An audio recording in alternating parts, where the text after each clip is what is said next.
Audio Jungle.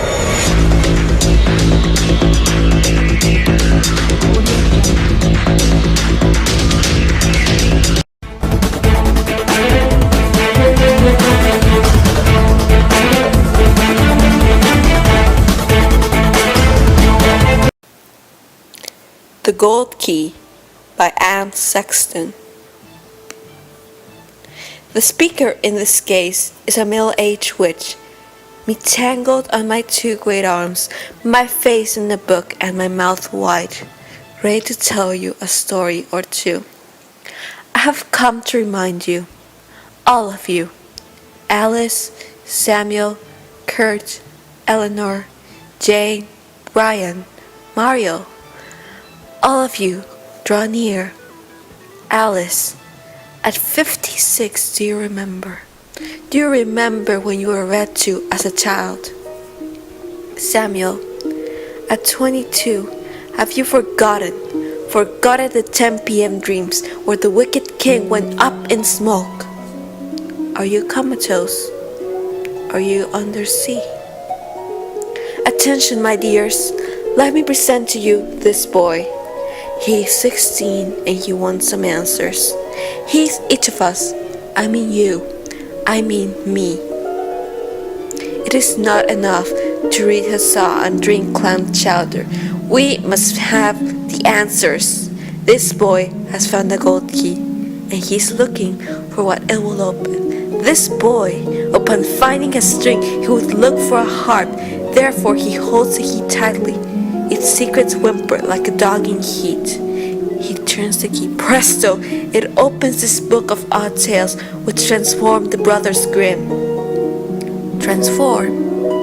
As if an enlarged paperclip could be a piece of sculpture. And it could.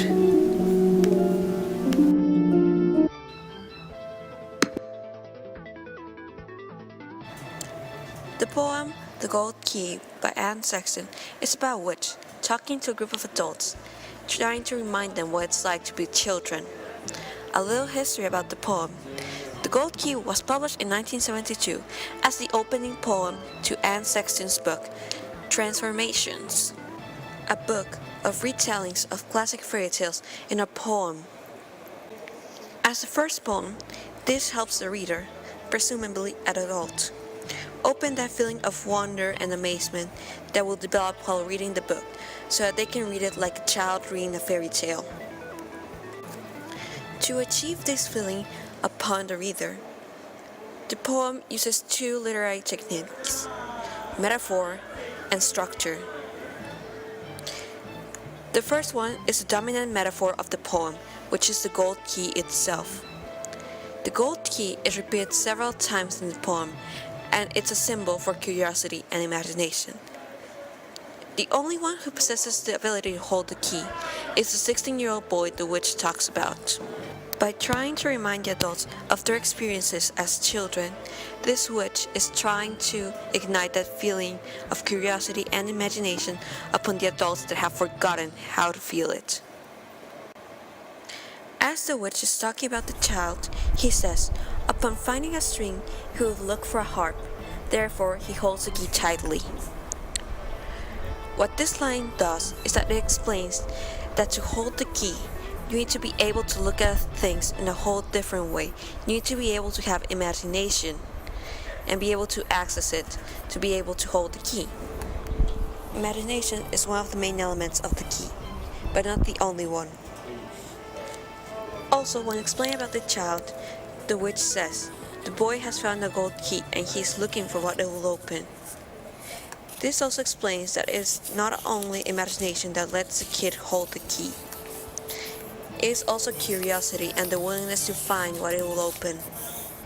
These traits of curiosity and imaginations are something long lost in the adults that the witch is trying to inspire.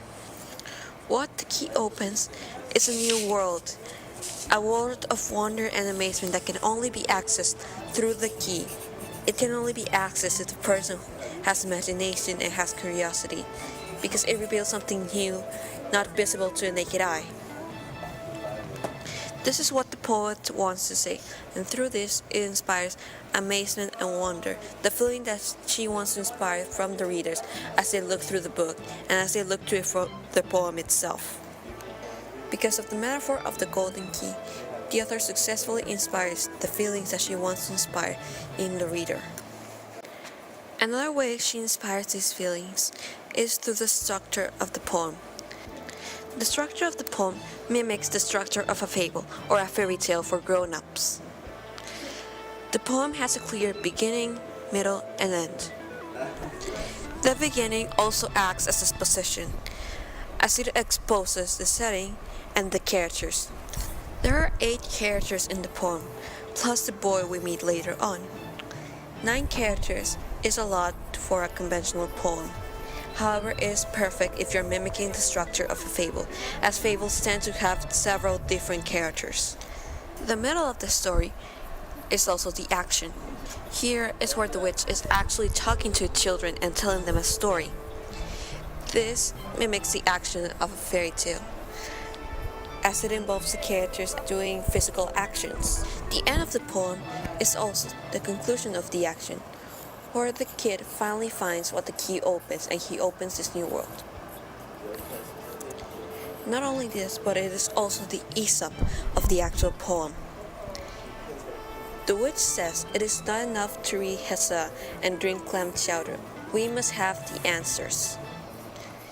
This inspires a feeling of being told an Aesop, a lesson that is being learned through the story, or in this case, the poem. Because of this, it mimics the normal structure of a fable that normally ends with a lesson. Through the way the whole poem is presented out, the poem mimics the structure of a fable. Because of this structure, it inspires a feeling of imagination and curiosity upon the reader. It is those feelings that let the reader hold the metaphorical key. By letting the readers hold the key, and by giving a sense of promise of what they can do with the key, it ignites a feeling of amazement and wonder, as if discovering something new, like they were a little kid. It ignites the feeling of being a child again, so that when the readers go through the poem, they see them with the eyes of a child, which is exactly what the author wanted to inspire through this poem. It wanted to get the readers in the right mindset, so that when they read the poem again, or when they read other poems in the book, they have this feeling of curiosity and imagination and amazement and wonder that the author wants to provide. The poem helps ignite the feeling of amazement and wonder that the author wants to inspire on the reader by using a metaphor and the structure of the poem. In this way, they can look at the poem, at other poems, and in the world with bright new eyes.